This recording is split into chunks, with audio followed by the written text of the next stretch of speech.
You're watching Leafs Morning Take with host Nick Alberga and former NHLer Jay Rosehill. The show starts now. Well, there you have it, you plugs. You finally got your wish. The mustache is gone. Goodbye, November. Hello, December. Presented by Bet365. Welcome to Leafs Morning Take, the Monday edition. Open an account with Bet365 today and bet on a huge range of markets. Whatever the moment, it's never ordinary at Bet365. Use code NATION, all in uppercase, NATION. Today, Nick Alberga, Jay Rosehill. How are we feeling, Rosie? I didn't notice. I'm so bad with noticing when things change on people. But yeah, no Muzzy, no golden Muzzy anymore. When did you do that? When you're in Tampa? No, I got back late last night and just true to form. I'm like, November's over. It's time to be a new man in December. And here I am. I look like I'm 15 again. So Yeah, it's good for you. Youthful exuberance is how you're glowing this morning. You're glowing. yeah, no, I had a lot of fun with the mustache. I appreciate all the support during November. It's a fun time. I thought it was actually a pretty good duster this year. You know, I was kind of surprised in my growth this year. You got a head start, right? Is that the difference? No, I just had a bit of, I think I just had a bit of stubble. Like I just grow it quickly. I'm Italian. I didn't really have a head start at all. Wow. Yeah, good for Yeah. you. More than I can say. I don't know what my deal is, but that's about it. That's about it right there. How was your weekend? Crazy hockey. We had youth hockey, minor hockey. It is full tilt. There's no time for anything else, and that's all I did this weekend. Are you the psycho parent at a hockey game? Or are you like the quiet guy with a coffee in your hand in the corner? Quiet guy in the corner, try to avoid the small talk, stay out of any drama. I don't know. Everyone just seems to think that I feel like I'm the only guy who doesn't think this is the end of the world and the most important thing on the face of the planet is 8-year-olds or 11-year-olds hockey game. But I am in the minority of that. So I just keep quiet and show up and teach the kids a thing or two if possible. And that is about my MO on the whole thing. But it's getting fun with my oldest one playing Pee-wee. I'm starting to play some actual hockey, and I'm finding myself getting into it a little bit more. So I've been open to this can of worms. Clearly, I don't have kids, but I had a beer league game a couple weeks ago, and before me, there was like a rep game. I think it was like AA, and there was a couple parents just standing at the glass, and the amount of crap these guys were talking about one of the kids on the team, I couldn't believe it. They're like, you can barely string a pass. I don't know why he's here. I'm like, man, the kid's like 12, 13 years old. Like, leave him alone. Like, it's nuts, man. I don't like I say it before, like you could coach the same kids in like baseball or soccer or something in the off season, and they're the same kids, same parents, and the parents don't give a rip. They drop their kid off and they're eating spits, not paying attention, whatever happens, easy going. You get into hockey and it's just psychoticness sometimes grow. And I've got good teams this year so far. Everything's awesome, but I've just seen it before where parents lose their minds, they lose perspective of what's important and where their priorities are. And I just can't help but think it all leads to keeping up with the Joneses, and my kid's got to be special and my kid's got to make it because it reflects on me, and they just lose their minds sometimes. And yeah, it's I think it's better to sit on the bench and stand on the bench and be a coach than it is to mix it up with the parents in the crowd, because crazy things happen in a minor hockey rink, man. Could only imagine. I admittedly am a bit of a wounded warrior today, but I got a good excuse. What a weekend rip in Tampa Bay for yours truly, man. Headed How many in nights? Friday. Pardon me? 2 nights? 2 nights. 2 nights. That's all I need in Tampa, bud. Anything interesting happen? Not much, but a Maple Leafs victory. Dude, it feels so good to go into an opposing barn. Granted, I'm not really a jersey guy. Just wore a nice shirt, went to the rink, but I did get up every time the Leafs scored. I gave Jake McCabe a standing O. It was just, dude, it really is so fun that the Leafs have like overhauled this rivalry or whatever you want to call it with Tampa. Like they own Tampa. They own the Tampa Bay Lightning, and Joseph Woll owns the Tampa Bay Lightning right now. It's been fun to see. It is. I don't know. I'm kind of careful to do it, and my timing is always terrible with a tweet against the. I should have known with that depleted lineup. I tweeted something against the Panthers. They get smoked, but timing aside, and say what you will, I just think that there's just every time in my mouth, I'm like, I'm such a stupid Leafs fan that's like full of false confidence and whatnot, but I'm not. Like, I really think that this group is something that you can start to get behind and be proud of, and start to like let your guard down, because they're doing things in a way that are conducive to kind of winning long term. And it's not these ups and downs and this Jekyll and Hyde, and they're playing a brand of hockey that I think you need to play in this league to have any sort of success. Could they still lose in the first round? Yes.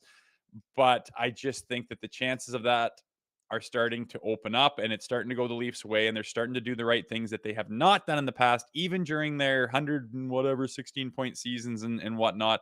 I think it's different this year. So I'm starting to get some confidence in this group. I've already gotten confidence in this group. I'm just trying not to put the cart before the horse and get ahead of myself. But yeah, Joseph, like, take your pick. Like, go through the whole depth of the lineup and tell me where, you think they're seriously lacking the ability to be a good hockey team, and I just don't think it's there. So yeah, I understand why you could get behind him and be cheering for him in someone else's barn and start to feel a little bit confident in this group. Yeah, it was probably the billion cocktails I had as well, but they seem to be the only team with the book on Andre Vasilevsky. Like, this guy, for my money, is a top 3 goaltender of all time. He's going to the Hockey Hall of Fame. Every time he plays the Leafs, he's got Top nothing, man. Just goals, 3 of goals, goals. all time. What a bold statement. I like it. I Is like it? it. Is it bold though? Top 3 of all time. I mean, who are you kicking out of there? You got Waugh, Brodeur, and Vasilevsky.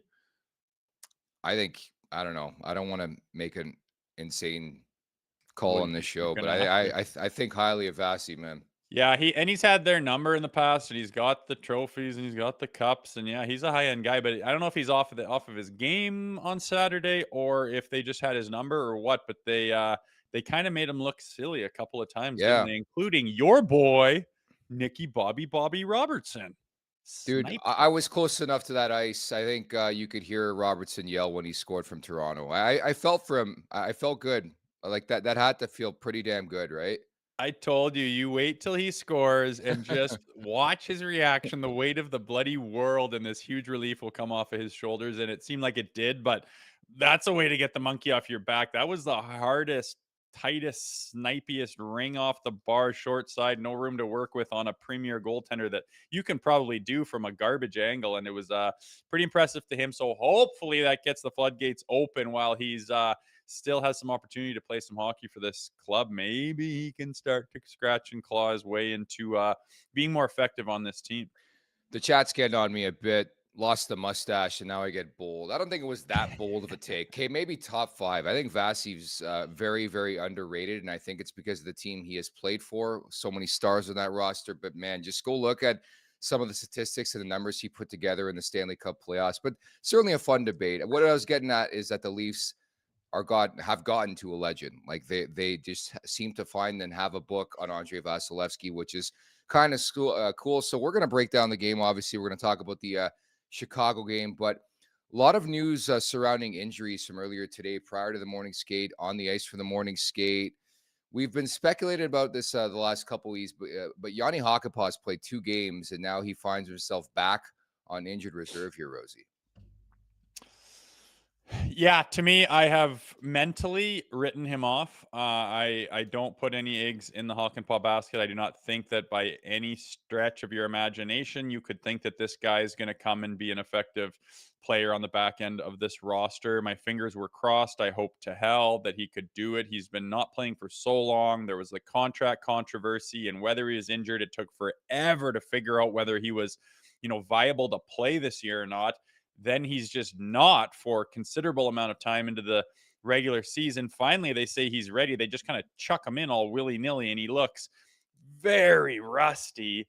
And it was a matter of, okay, well, you got to give him a few more reps and looks and see if there's anything to salvage here before you kind of write him off. And then he's on IR. So it's sad for him. I hope, somehow he finds some kind of a resurgence in his career, and this isn't the end for him, because it's kind of sad to go out that way.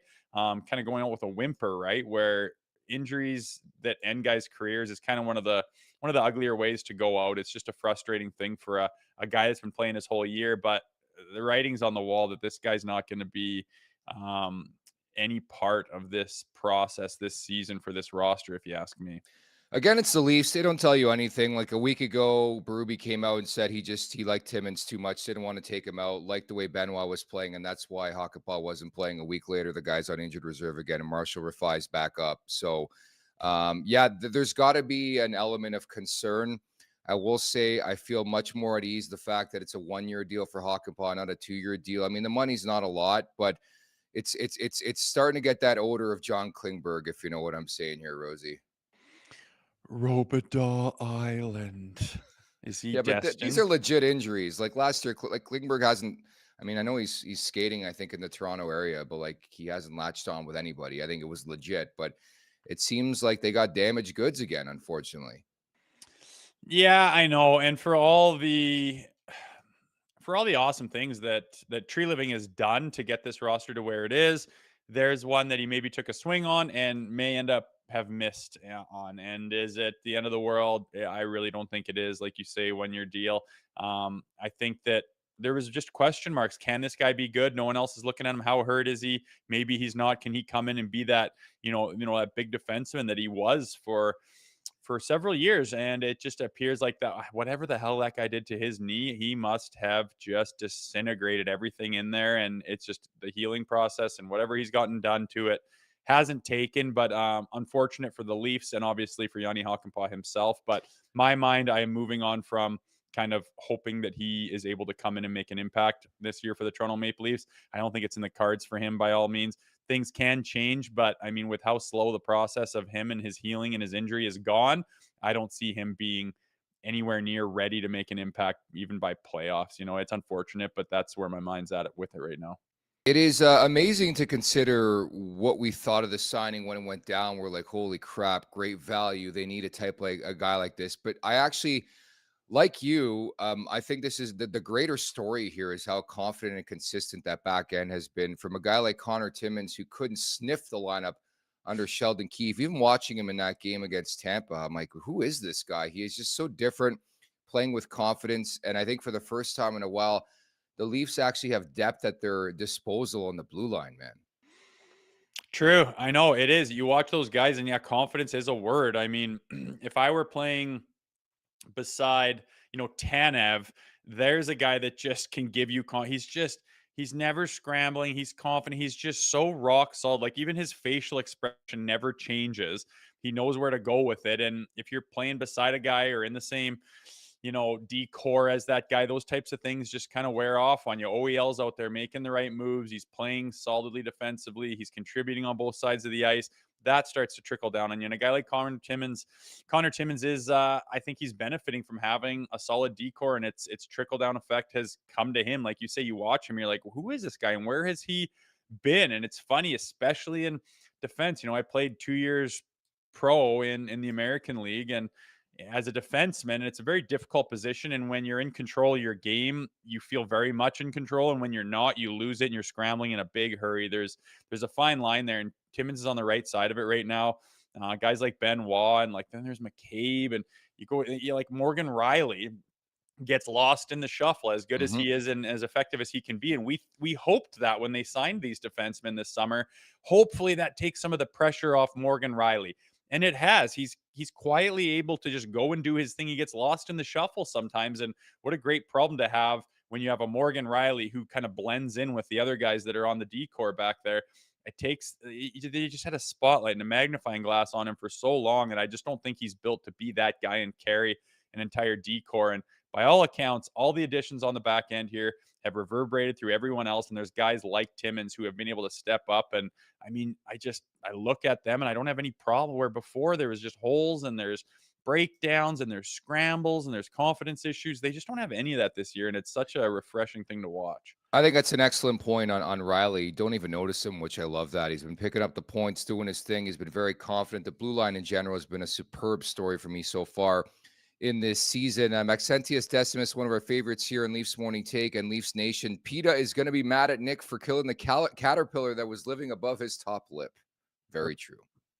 Is PETA invested in caterpillars these days too? Is PETA still around? Interesting. But Maximus Decimus Meridius, I like that name. That's our guy, man. That is our guy. KPG, thank you so much for the super chat. Leafs have the best medical team in the NHL and can entice top injured talent to take a flyer contract. It's a smart strategy, Rosie.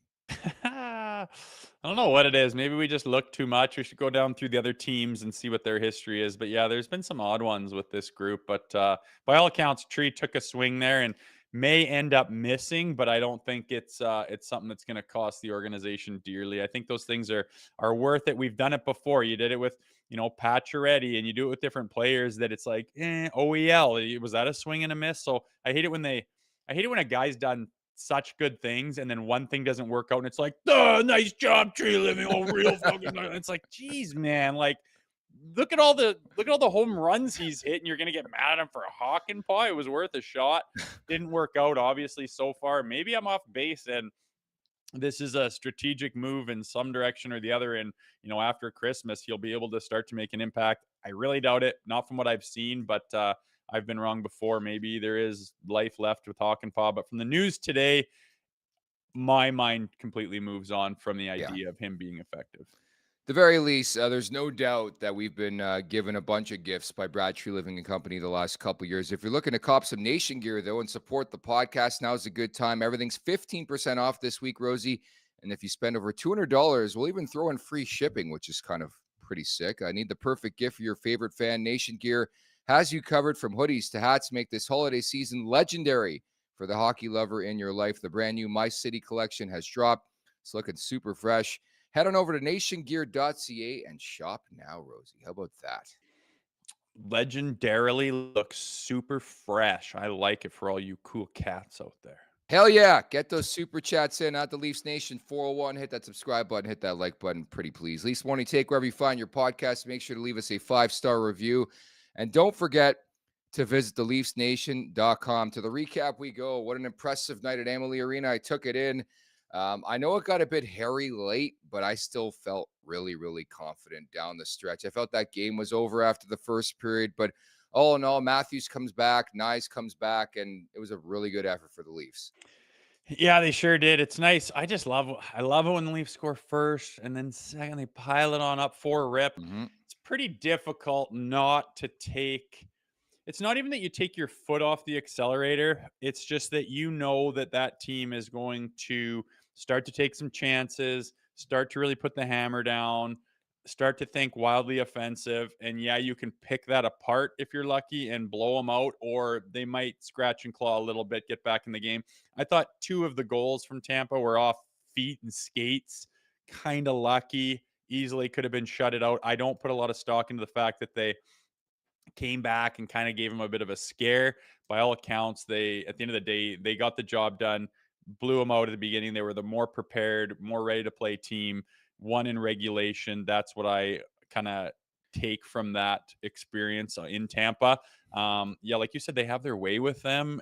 And I just, again, a well-rounded effort. Their guys scored goals and got the job done on the score sheet offensively. And the other end, they shut the door for the most part, especially through that first, 45 minutes of the game. Defensively, they were solid, and Joseph Wall between the pipes was just an iron sheet. It's just top to bottom, a well-balanced team that got the job done in reg against a pretty solid team that in the past they've had trouble with. They have a history with, and now the tables have firmly shifted, and they're in the driver's seat with teams like the Tampa Bay Lightning. Certainly, I think from Tampa's perspective, a bit of a blow. You don't have Nikita Kucherov. You don't have Nick Paul. Like, those are two, obviously, in Kucherov's respect, one of the best players in the NHL, period. You don't have him in your lineup. It's going to look significantly different. But to your point, I think the Leafs just put the pedal to the metal right when the opening faceoff took place. And, like, who else? Matthew Nyes kicks off the scoring, misses 2 games, comes right back like nothing changed. I thought it was great for Matthews to touch the puck early on, got a couple apples in that game. I think he looked very Matthews-like, had a couple of opportunities. But, to your point, throughout the last couple of years of doing this podcast, coming at you in waves, I really feel like the Leafs are starting to come in waves when it comes to, the forwards, which is kind of unique to say because of all the injuries they have. But the fourth line has been really, really consistent. I thought the third line brought something. They're a really difficult team, Rosie, to play against when they're getting contributions up and down that lineup. Yeah, exactly. And coming at you in waves is a good analogy because before they'd have, their big boys, their 1 or 2 lines, and inevitably you'd want them out there all the time, but you gotta rest them and you get the other guys out there, and then momentum's up for grabs again, and then the guys got to go out and try to regain it back. It's just kind of this back and forth, and they weren't heavy enough, they weren't strong enough, they weren't deep enough to kind of just keep pouring it on to any teams worth any of their salt. And here's one where, like, Tampa, yeah, they don't have Kucherov, fine, Paul, whatever. everyone's banged up, and yeah, that's a blow to them. But I think it was more what the Leafs did than what the Tampa Bay Lightning didn't do. And you're getting contributions from everyone. Yeah, it's great to have Matthews back. Nyes gets on the score sheet there, but like, Chris Tanev steps up that night and decides to, almost have two. He gets 1-1, and just contributes in that way. And it's like, if anyone takes a step back, there's someone there to fill their spot and say it's my night tonight. And that's the sign of a good team.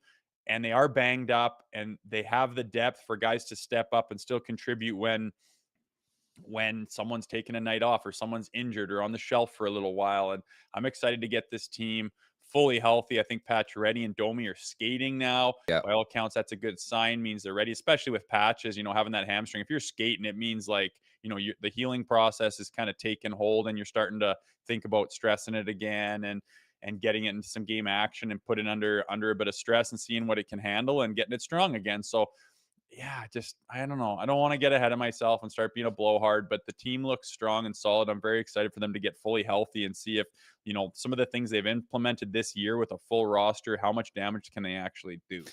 KPG with another super chat. Rosie and Nick, was the goal off Atkinson's foot directed in the last 6 minutes? Looked like the referees making the game entertaining with calls for Tampa. I didn't read it that way. I think it's honestly a very difficult job to do.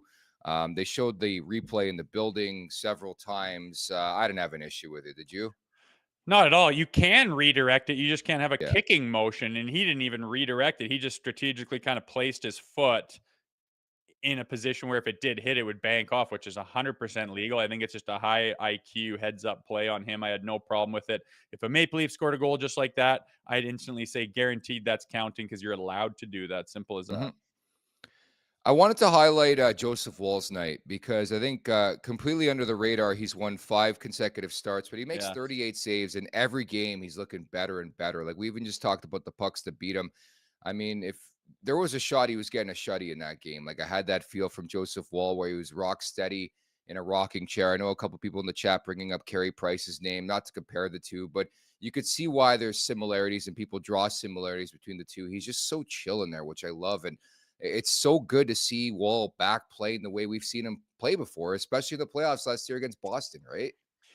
Yeah, for sure. It's I can't believe it's been 5 in a row for the guy. Hot as Yep. could be, obviously. It seems like with his injury to start the season, his first 1 or 2, he played fine, but I don't think he really got the W and wasn't really, didn't come blasting out of the gates like a rocket ship. But I said at the time, there's going to be a time where he's healthy and he's playing well, and so Stoli, and it's going to be a true 1A, 1B, 1-1, neck and neck. Who do we even play? We don't even know. Does it even matter?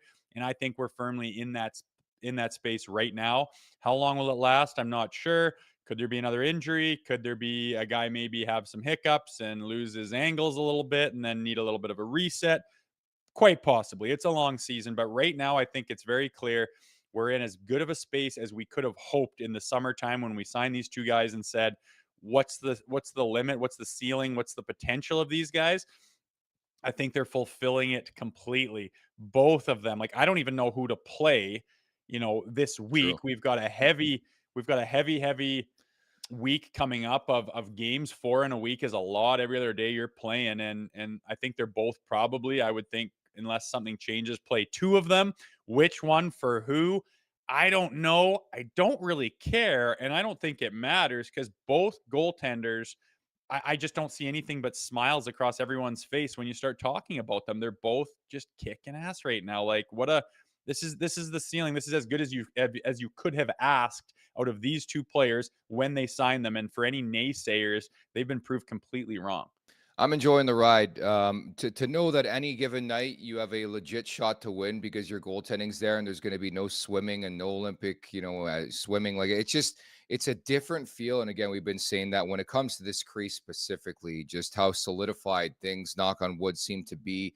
Both these guys on top of their game. So yeah, you're right. And it's going to be Stolarz tonight against Chicago. I would go back to Woll Wednesday, back to Stolarz Friday, then Woll on the road in Pittsburgh Saturday. That's the way I would deploy it.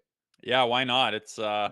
spread out the workload, allow their preparation to be a little bit longer, allow their recovery to be a little bit longer. I think that especially with Woll, I would just, if there's no need to play him kind of back to back games, certainly not back to back nights, but just give him all the time in the world to recover. And usually when a goaltender comes out of the lineup, it's because something went wrong, you lost, you played poorly, you need a reset. But with these guys, you can take the luxury of that schedule and having all the time in between to prep and recover. And it's not because of anything you did wrong. It's just status quo. That's how it should be. Both of you guys are killing it. Both of you are capable. We want to keep both of you fresh. We want to spread out the workload. I mean, it's just such a luxury to have the ability to not really care which one of your hot-handed goaltenders you put in between the pipes, because that's where these Leafs are at right now. And stole your wool, I just got a smile on my face thinking about the capabilities of both of them at this point in time. Honestly, the big difference for me is they're not letting that shitty goal in. Yeah, Regardless of who it's been the not at last all. couple of years, it seemed like once a game there was a goal that went in where you're like that just can't go in the National Hockey League, and you can probably count the amount of poor goals on one hand, and we're December 2nd, so like Yeah. that's all it is. They're making the saves. Yeah, between that, not having that one squeaker that's like, God, we would like I can't think of many goals where it's like, Sure. he would love to have that one back. It's on one hand, you can count for each of them. And then also, inevitably when the other team, breaks down, finds the seam, gets the open man, makes that beautiful play, and it's that you watch it develop and it's almost like slow mo, and they got you and they're gonna bury. Both these goalies tend to find a way to make that big save to make the visiting crowd groan or make our crowd, whoa, I can't believe he made that. And that's a huge momentum saver. That's a confidence booster. And it's those types of saves. I not letting in the squeaker and then B making the big one that you probably shouldn't make most of the time. It just sets the table to keep control of the games, to finish off games, to get the lead, to hold on to the lead, and to ultimately get the 2 points against teams where, yeah, it's a very fine line, but on the goaltender between playing fantastic and maybe playing pretty damn good, but like I said, not saving that big one or letting in the weak one is it makes such a difference to the whole team and the bench in general. So yeah, again, I can't really, I don't want to become that blowhard hard I on know Leafs it's guy, tough. but it's hard not to right now, man. Like, how could you ask for any better out of a goaltending tandem? Yeah, at least it's just so hard to put your guard down with this team because of what we've been through the last decade. Never mind the last couple years doing this podcast. So I understand your feeling, but it's okay to feel it, man. I felt it at Amalie Arena on Saturday night. Let people know like the team's just in a really good spot, and I feel really confident about the GM. I feel really confident about the coach. Feel confidence in the roster. I love the fact that it doesn't matter who's in that lineup, whether it's Alex Nylander or Yeah. Pontus Holmberg or Matthew Nyes. Like I'm going to get the same consistent effort. And again, there's been a couple games this year where it's like a stern reminder. It's going to be a turbulent season. There's going to be ups. There's going to be downs, and there's going to be an adjustment period under Craig Berube. But I think when this team wins game and they're being effective, it's like wow. But I think the lasting memory is another strong November for the Maple Leafs. They've won 8 of the last 10 games. Want to give some love as well to Chris Tanev, as you talked about earlier on, scores his first goal as a Leaf. He's been just such a perfect addition, and I think seamless. The adjustment period has been very short. He's been just so rock steady, and you love to see that.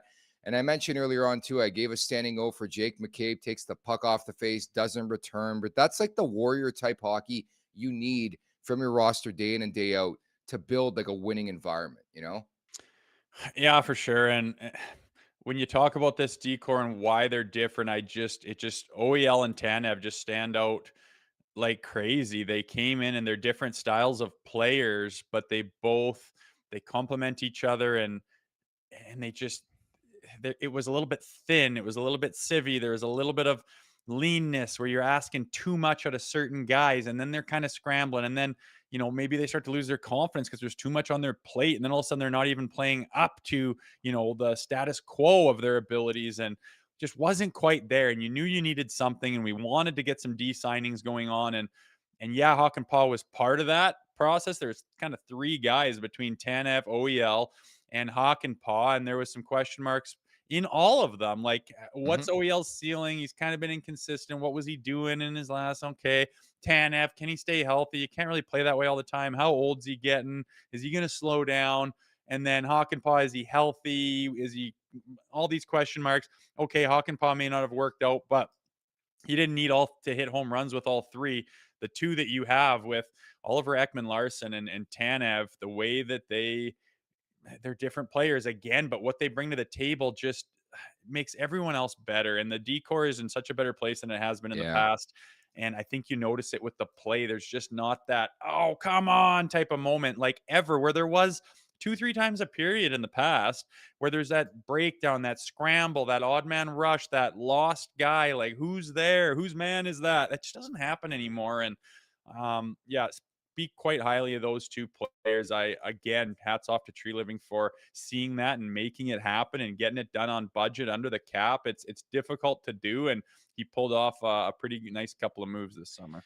Very organized. I think you're accurate with that assessment. And they're playing like a hockey team. I don't have any other way to phrase it. They're getting goal scoring. They're getting, they're getting saves at timely moments. The D's moving the puck. They're not taking giant dumps on the ice, which we've seen in the past. Like, it's just more of a crisp, you know what they're doing. They're more predictable in the way they play the game, and they play a heavy brand, a heavy style.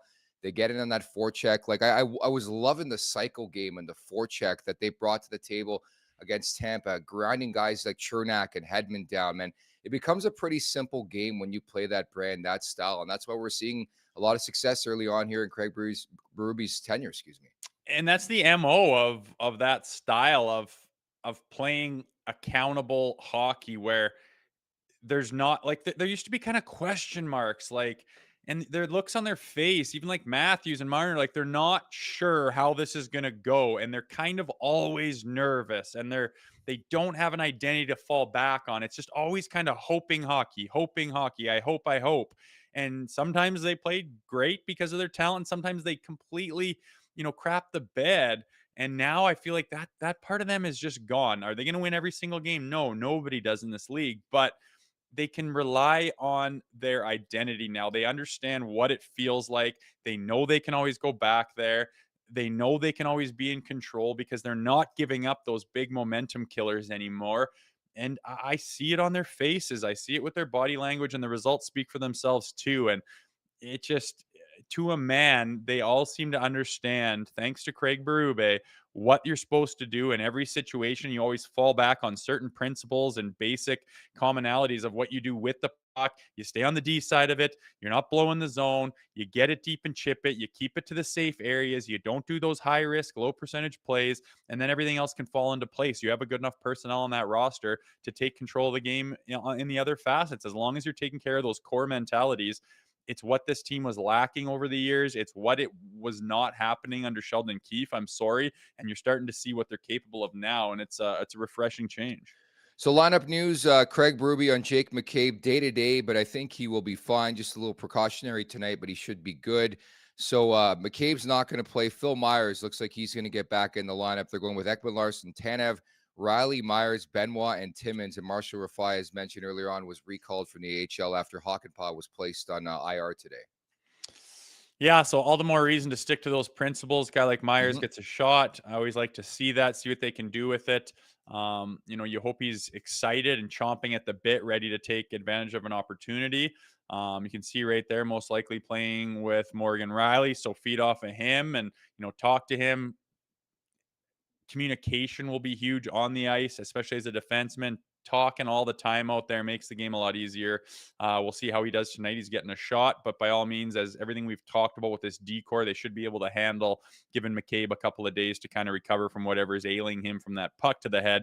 We'll see how he looks tonight, but again, this group should be able to handle it as they have so many times in the past with all the injuries they've dealt with this season.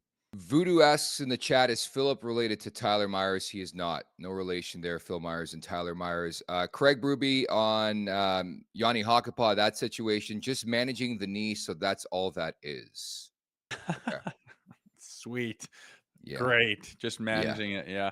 He is, I mean, I don't know. You've had since is he 30s, young 30s, early 30s? Yeah. Your knee gets injured in March. I mean, if you can't play in December, then why haven't you had like reconstructive surgery on it? Why haven't you like it's such a question mark in 2024. If this is Bobby Orr back in 1973 and you tear your knee and he just can't go 8 months later, yeah, I get it. I mean, that's just what happens. A knee injury used to end guys' careers all the time, but nowadays to have all the time and resources and ability to fix that thing, and it's not. It just tells me something is destroyed in there, and Mhm. I really feel for the guy personally, but from a team standpoint, it's just kind of a swing and miss, move on type of thing. And McCabe, I'm not too worried about. I imagine something's bugging him, and they say, you know what, at this point in the season, no reason stressing it, turning into something more. Let's give Myers a chance in here. And again, our decor is strong enough that we can handle a night without one guy. I love that something's bothering him, bugging him. Yeah, he took a puck in the face, Rosie. So I wonder what's bothering him. Well, what is it? His jaw or his ear or his headache Dude, I or couldn't his... believe that when I saw that. Like, it was right in front of me. I was like 10th row. I'm like, oh God. Like, Where did it get him? I just saw the kind of was it ear or chin, or it kind yeah, of came from behind him. It was kind of weird. yeah, but man, like you see it, and then like there was a mix up in the building where the ref, like, I don't know if you guys saw this on TV, like they waved to like the people who run the Zamboni area, and like Yeah. they had the stretcher coming out, and I'm like, what the hell is happening? Then they like told him to go away. I was like really confused, but like to watch that in real time, like the puck's getting like it's coming at you quick, man. Like there's no response time. Like I could only imagine the body's response to getting a blow like that. Well, I should tee the picture up of me. It was my second game overseas. We were playing in Belfast, and believe it or not, I was net front on the power play. Game, game Anyways, keep one, going. this guy comes over and takes a clapper, goes off my knee, and he goes, "You stand in front of the net just like that. Be big. You're going to get so many points this year." I'm like, okay. Very next day, comes around the horn, exact same thing, winds up. I'm like, here we go again. I'm going to try to get a piece of this or bang in a rebound. He winds up and just Broadway, pure lane clapper right into my face, shatters my everything, blows my lips up, knocks my teeth out, breaks my palate of my mouth. I drop down and I get up and start skating. I'm licking around going, I just feel so much meat and teeth and everywhere. And I skated by their bench and everyone went, oh my God. And I just went over to the Zamboni entrance to head to the locker room. It was an ugly feeling watching a guy eat one because it reminds me of that quite a bit. But by all accounts, he's not as bad as that. And I hope he's back sooner than later. I'm sure we'll see him this week. No pro athlete is built like a hockey player. That is for certain. As you see the replay on your screen right now, quite scary stuff. So that's the latest. Jake McCabe won't play in this game, but they're calling it sort of precautionary, which is great to hear.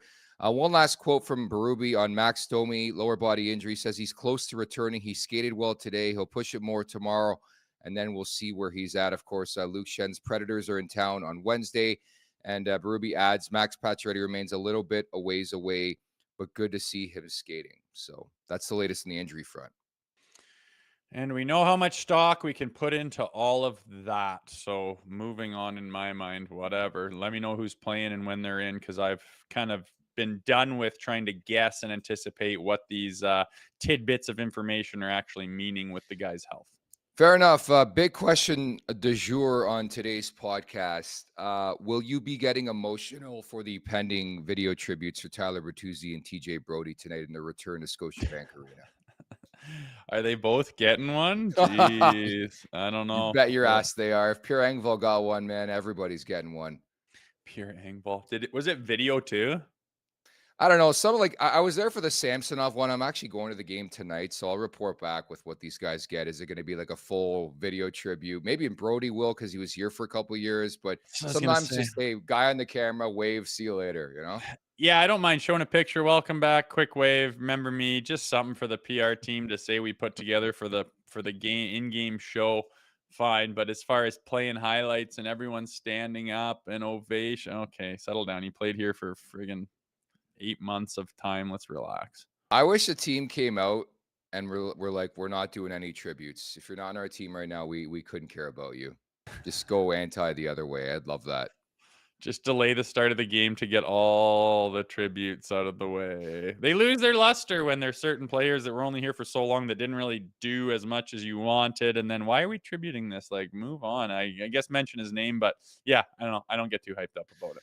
Half the Hawks are like Maple Leafs as well, so can't steer clear of that. But yeah, Bertuzzi's back. Brodie's back. I think Bertuzzi's got, 10 points in 24 games here. Brodie's got 4 points in 21 games. I really can't sit here and say I miss either one of these guys. They had moments as Leafs. Obviously, Bertuzzi 1 year.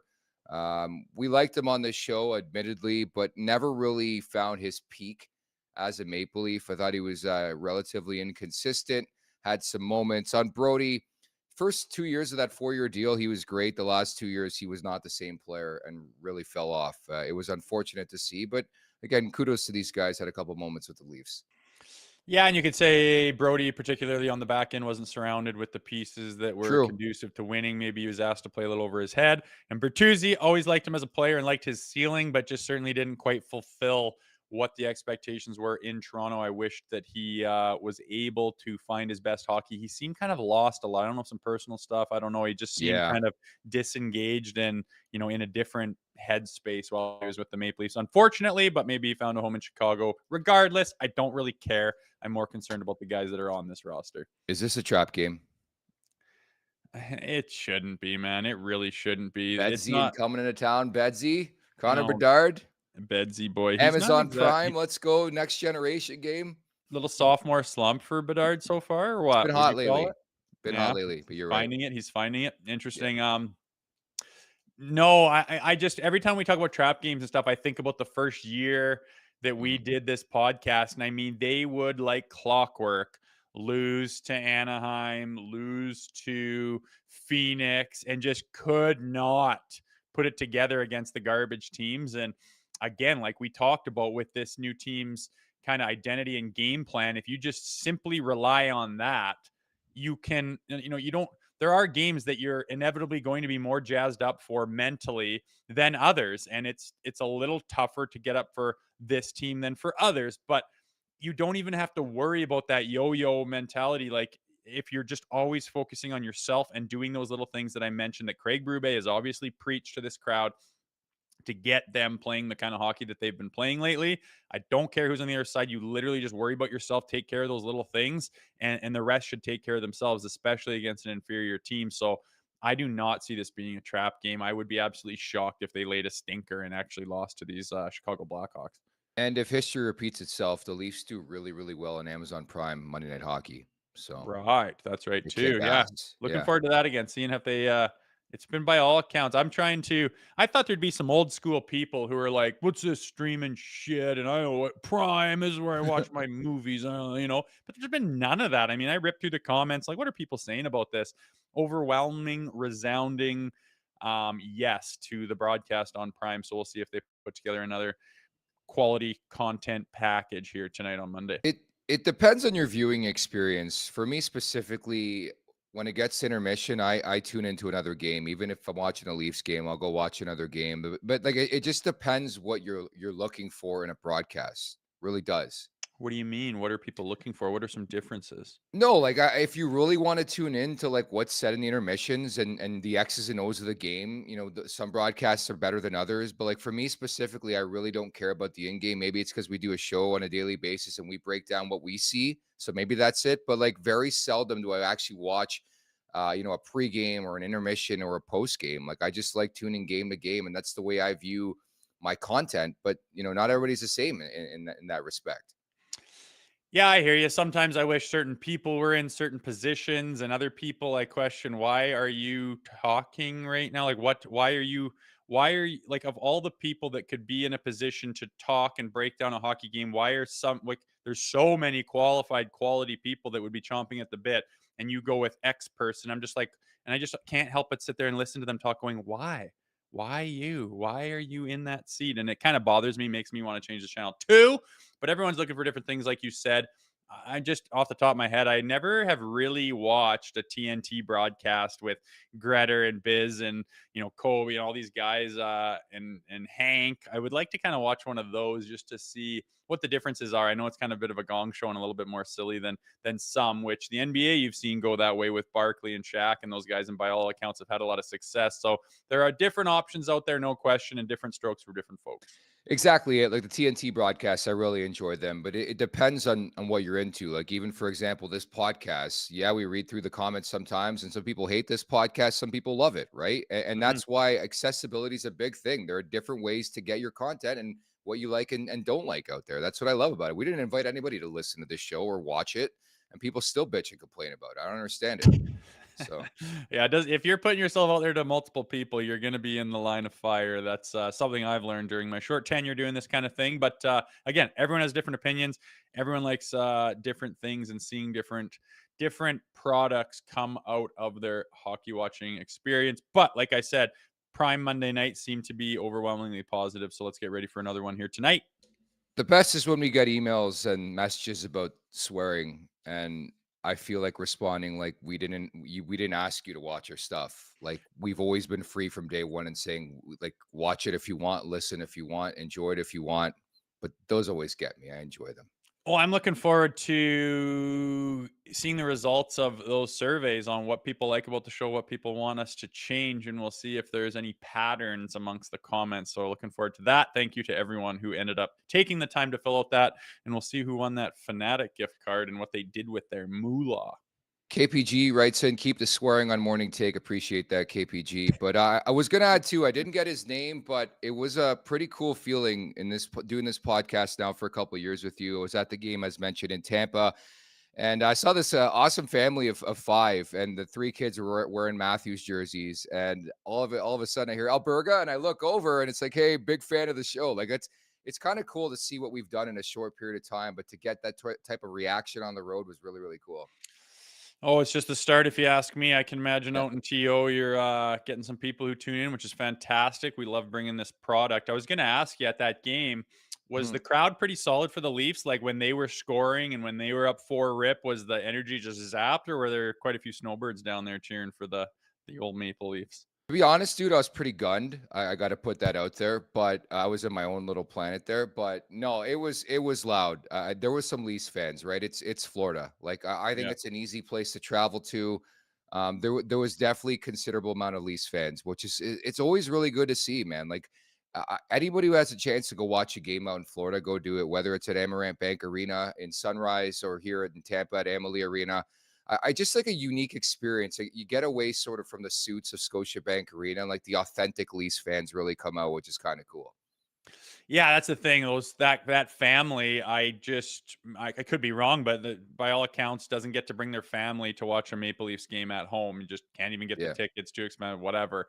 But you go down there and you make a weekend of it, and you get to watch your favorite players, like you say. Matthews, his return would have been big for the people that get to watch, and by all accounts, those are the people that are not sitting in the platinum seats that leave when there's 12 minutes left in the third to beat traffic or whatever the hell it is they do. So the real fans get a chance to watch. I always like playing in those markets because we'd score and I'd be like, was that louder than when they scored? I think it's damn near close. But that's one of the cool things about this organization, without a doubt. I did a full search of that building. I couldn't find anything Jay Rosehill related. Of course, you were drafted by the Tampa Bay Lightning, weren't you? Ha! Yeah, no, I didn't build that rank, unfortunately. If I walked in there, would anybody in that building know who you were?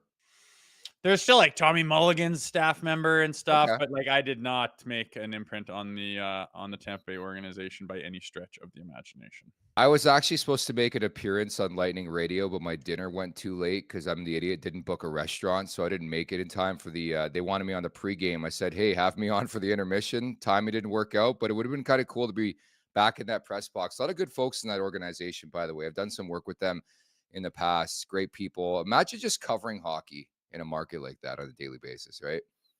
It's so sweet, man. It's weird, but Yeah. you can leave it behind and you get the sun on your face and you're in your Yeah. flip-flops and God, it's It's so sick. nice. It's so very nice. I can see why people sign down there.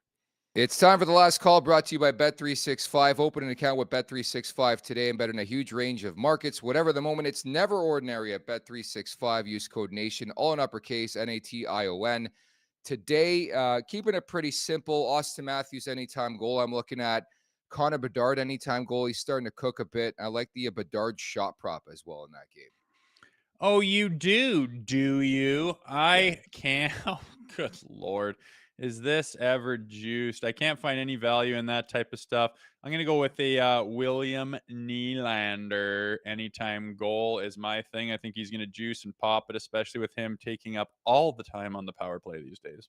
Yeah, we'll get to that in the coming days as well. But Willie Stiles is playing on both power play units, which, by the way, this is getting no press. But the Leafs power play is back to being just awful. They're not scoring. So Well, I don't know. Pappy I back. I do remember vividly from Saturday a draw pass on the power play, so those are back at least. Like I know I was pretty gun, but I remembered that.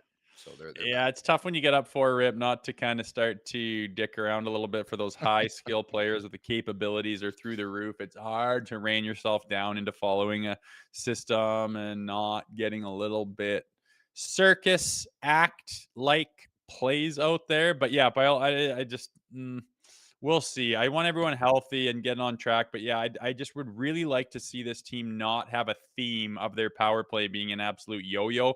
It's too important in the postseason. I want them to get some familiarity with what to do and how to do it when things aren't going well, and to really find a balance of this is what we do, whether it's going well or not, and sticking to it. And they've got the weapons to be able to have a solid percentage out there. There's no reason they shouldn't. So that's kind of one caveat on that power play, that I would like to see the ups and downs start to flatten a little bit.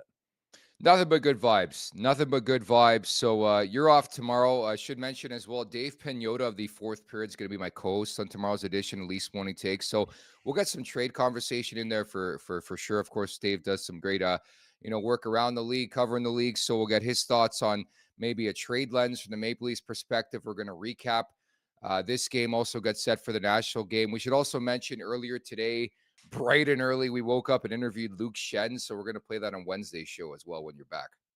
Yeah, looking forward to that. Can't really look past the Blackhawks, but yeah, Wednesday they got the Nashville Predators in town. By all accounts, it's ripe and set up for you to play the right way and pick off two teams that are kind of ripe for the picking in many ways. I know Nashville's struggling trying to get their season on track quickly. As we've mentioned, the first quarter is gone, 20-some games, and they haven't really put it together. So hopefully it's not this week, but you want to set the tone for the rest of the week, get some momentum and some confidence going, and see if you can have another bright week in the season. Always fun catching up with Shenner. I won't lie, I thought you were going to ask him the question you always ask, like, would you love to be a Maple Leaf again? But we didn't get that in this time, unfortunately. I know I was tired and sleeping this morning, so I just stuck to the script and didn't go too crazy. I always feel weird interviewing my buddies. Like, Yeah, I know. I don't want to put them on the spot, but I also am comfortable enough with them where I just want to throw zingers their way and then laugh about it after. But a consummate professional, Luke Shen, as always, and we will look forward to that. But like I said, not looking past Chicago tonight. I like that. That's coming up on Wednesday. So Rosie off tomorrow, Dave Pagnotta in. And also just in leaving, make sure you check out over at the Daily Face-Off YouTube page. Go over now, hit that subscribe button, hit that like button. The Sheet with Jeff Merrick debuting today at 3 p.m. Eastern time. Looking forward to that, Rosie. Yeah, me too. It's been a long time coming. We've hyped it a little bit, and by all accounts, I'm sure that'll have some fantastic content on it. So go and check that out when you get off of here. And something tells me as well that, Rosie, you're going to be making an appearance on that show as well. So stranger things have happened. Yeah, they have. They have. At the Leafs Nation 401, hit that subscribe button, hit that like button, Leafs Morning Take, wherever you find your podcast. Make sure to leave us a 5-star review. And don't forget to visit theleafsnation.com. Thank you to producer Vic. For Jay Rosehill, I'm Nick Alberga. Thanks so much for watching. Take care. Make sure to check out more of our content right here on the Leafs Nation YouTube page. We got long-form interviews, we got clips, we got epic rants by Jay Rosehill. We simply have it all. And don't forget, you can find out much more at theleafsnation.com. Thanks so much for watching.